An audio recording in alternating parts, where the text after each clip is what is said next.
Hello mga Lodi, magandang araw sa inyo.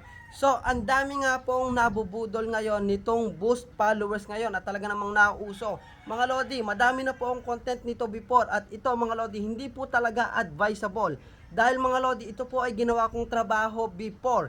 Yes mga Lodi, no, bago po ako pumasok sa Reels World, ay yan po yung trabaho ko. Nagbebenta po ako ng followers at syempre mga Lodi, no, magbabayad po sa akin si client para po mabigyan siya ng followers. For example mga Lodi, no, mura lamang po kasi yung followers doon sa mga SMM. Ang tawag po doon, Social Media Management. At doon po, binibili po namin yung mga followers. For example, bumili po ako ng 1,000 followers. Ang halaga lamang po noon, 100 pesos. At syempre, ibebenta po namin yon doon sa mga client namin sa halagang 200 pesos. So, automatic, meron po kaming kita na 100 pesos. Pero mga Lodino, yung ibibigay po sa inyong followers is mga dami ang account at saka mga fake account po yon mga Lodi. Yung iba po ay mga bots account. At ang pangit po dyan mga Lodi, nalalagas po yan. Yes, nalalagas po yan mga Lodi. Hindi po yan mga real account.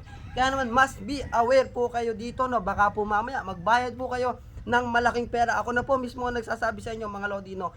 Kaya, ingat kayo.